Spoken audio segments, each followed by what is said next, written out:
तीन दामाद की सास पार्ट 2। अब तक आपने सुना कि कावेरी जी अपनी तीनों बेटियों ईशा, मोहिनी और सुहाना की शादी 3 घर जमाई लड़कों के साथ करवा देती है। उन्हें लगता है कि ये लड़के शायद घर का कामकाज संभाल लेंगे, लेकिन उनके तीनों घर जमाई बहुत आलसी थे। वो नौकरी भी नहीं करते थे और बाहर का काम भी नहीं। कावेरी जी ने अपनी बेटियों से कहा कि वो प्रेगनेंसी का बहाना बनाकर अपने पतियों को सबक सिखाए। अब सुनिए आगे। मम्मी, आपने जैसा कहा था हमने वैसा ही किया, लेकिन देखिए ना, विवेक का हाल तो वैसा का वैसा ही है। घर में ना सुबह का नाश्ता बनता है और ना खाना। नौकरी पर जाने की बात करूं तो खाने को दौड़ते हैं मुझे। हाँ मम्मी, मैंने भी सुमित को कितनी बार कहा कि अगर नौकरी नहीं करनी तो कोई छोटी सी दुकान ही खोल लो। घर का खर्चा कैसे चलेगा? देखो दोपहर के 12 बजने आए और जनाब अभी तक सो रहे हैं। हाँ मम्मी, ईशा और सुहाना ठीक कहती हैं। अविनाश का भी यही हाल है। जब मैंने अपनी प्रेगनेंसी के बारे में कहा तो मुझसे कहने लगा, अरे दूसरी लड़कियां तो 9-9 महीने तक नौकरी करती है, बस डिलीवरी के टाइम छुट्टी लेती है। मोहिनी, तुम भी नौकरी करो। अब मुझे कहाँ नौकरी मिलेगी? मम्मी बताओ, अब मैं क्या करूँ? हे भगवान, क्या सोचकर घर जमाई दामाद लाई थी मैं कि मेरी बेटियां मेरे पास रहेंगी और खुश रहेंगी, लेकिन इन आलसी दामादों ने तो हमारी जिंदगी को भी प्रॉब्लम में डाल दिया है। मैं तो कहती हूँ मम्मी, हम लोग वापस अपनी जॉब पर जाना शुरू कर देते हैं। बता देते हैं इन लोगों को कि हमने प्रेगनेंसी का बहाना किया है। नहीं नहीं बेटा, ऐसी गलती भी मत करना। अगर तुमने ऐसा किया तो इन तीनों की आदत और ख़राब हो जाएगी। अरे आज नहीं तो कल कभी तो तुम प्रेग्नेंट होगी, तब वापस यही प्रॉब्लम आएगी। तब क्या करोगी तुम तीनों? हाँ मम्मी, आपकी बात तो बिल्कुल सही है। इन लोगों को तो सुधारना ही पड़ेगा।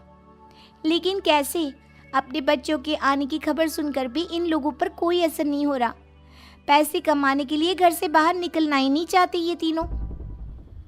अब मेरे दिमाग में एक प्लान आया है। तुम तीनों चिंता मत करो, उन तीनों को बुलाओ, फिर मैं बात करती हूँ। थोड़ी देर बाद कावेरी जी अपने तीनों दामादों को सामने बुलाकर अपनी बात कहना शुरू करती हैं।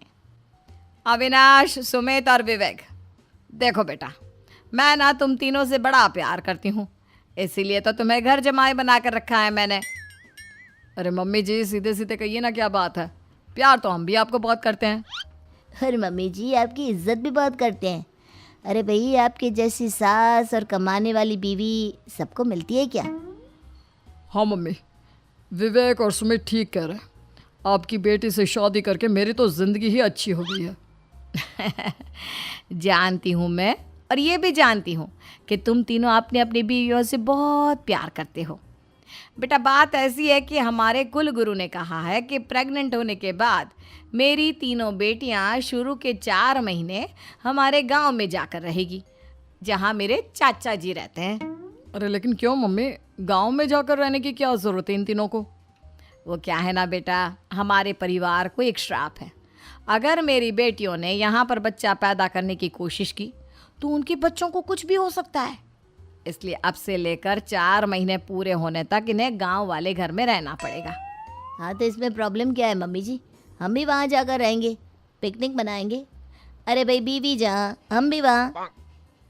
हाँ यार, आइडिया तो बहुत अच्छा है। शहर की ज़िंदगी में रह रहकर परेशान हो चुके हैं, अब कुछ दिन गांव में बिताएंगे। तुम लोग समझने की कोशिश क्यों नहीं करते? तुम में से कोई भी वहाँ नहीं जा सकता, और मैं यहाँ रहूँगी ना तुम तीनों के साथ। 4 महीने की तो बात है, उसके बाद ये तीनों ही लौट कर आ जाएंगी। ठीक है मम्मी जी, अब हमारे बच्चों का सवाल है तो ये तो करना ही पड़ेगा। कावेरी अपनी तीनों बेटियों को कुछ दिन के लिए घर से बाहर कहीं दूसरे शहर में रहने के लिए भेज देती है। कुछ दिनों के बाद, अरे मम्मी जी, बहुत दिन से पिज्ज़ा नहीं खाया, मंगवाइए ना। क्या बताऊं बेटा, पहले तो बेटियां खर्चा दे देती थी क्योंकि उनकी नौकरी थी, लेकिन अब तो मेरे पास पैसे ही नहीं बचे। थोड़े बहुत पैसे हैं जो बच्चों की डिलीवरी में काम आएंगे।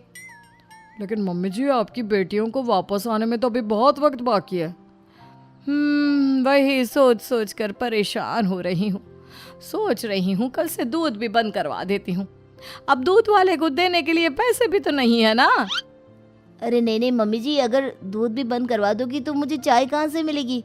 और चाय के बिना मैं तो मर ही जाऊंगा। क्या करूं बेटा, इसके अलावा हमारे पास कोई ऑप्शन नहीं है, मेरे पास पैसे ही नहीं बचे। इस तरह कावेरी जी धीरे धीरे अपने तीनों दामादों को पैसे देना बंद कर देती हैं और घर में खाने पीने की चीज़ें लाना भी बंद कर देती है।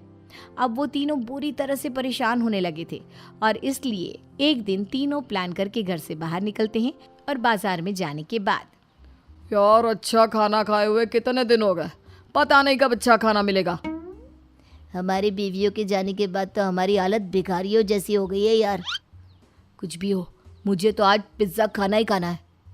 जेब में 1 रुपया नहीं और पिज्ज़ा खाएगा, कहाँ से आएंगे पैसे? अरे देख वहाँ सामने बोर्ड पर क्या लिखा हुआ है, कंप्यूटर पर काम करने के लिए एक आदमी की आवश्यकता है। भाई मैं तो जा रहा हूँ, काम करूँगा और शाम तक पैसे लाकर आराम से पिज्ज़ा खाऊंगा। जा जा, तुझे कोई काम नहीं देने वाला, हम तो घर जा रहे हैं। चल भाई सुमित। सुमित और अविनाश वहाँ से चले जाते हैं और विवेक उस कंप्यूटर शॉप पर सारा दिन काम करके 5,000 रुपये कमा कर घर लौट कर आता है और अपने खाने के लिए अच्छी अच्छी चीज़ें भी लेकर आता है। ये देखकर विवेक और सुमित के दिल में भी कुछ पैसे कमाने की इच्छा जागती है। अरे सुबह सुबह कहाँ चल दी है तुम? मम्मी जी एक बहुत अच्छी जगह मिली है, कंप्यूटर पर काम करने के 5,000 मिले थे कल मुझे। अगर रोज़ काम करूँगा तो पूरे 40,000 की तनख्वाह। अरे वाह, ये तो बहुत अच्छी बात है दामाद जी, आपको जाना ही चाहिए। सुमित और अविनाश विवेक को इस तरह तरक्की करते देखकर परेशान हो जाते हैं और वो दोनों भी काम की तलाश में निकल पड़ते हैं। धीरे धीरे उन दोनों को भी काम मिल जाता है। अब कावेरी के तीनों दामाद छोटी मोटी नौकरी करके अच्छा पैसा कमाने लगे थे। एक दिन कावेरी उन्हें अपने पास बुलाती हैं।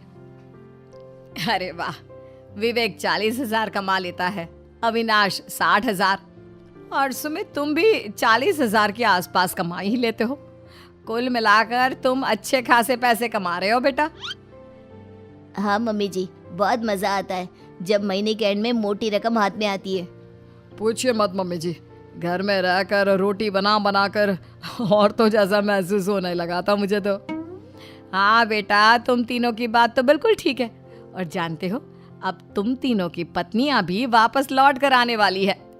लेकिन मम्मी जी अभी तो उन्हें गए सिर्फ 2 महीने हुए हैं, आपने तो कहा था वो 4 महीने के बाद लौट कर आएंगी। ऐसा कुछ नहीं है बेटा, मैं सिर्फ तुम तीनों को सबक सिखाना चाहती थी कि आदमी घर में बैठकर बीवी की कमाई खाता हुआ अच्छा नहीं लगता। इस दुनिया में हर इंसान को मेहनत करनी चाहिए, काम करना चाहिए, चाहे वो औरत हो या आदमी, ताकि अपने परिवार को संभाल सके। कावेरी की बात सुनकर उन तीनों को अपनी गलती का एहसास होता है और कावेरी उन्हें सच बता देती है कि ईशा, सुहाना और मोहिनी शहर में ही कहीं दूसरी जगह रह रहे थे। शाम के वक्त उन तीनों की पत्नियां लौट कर आ जाती है और कावेरी जी का परिवार एक खुशहाल परिवार की तरह रहने लगता है।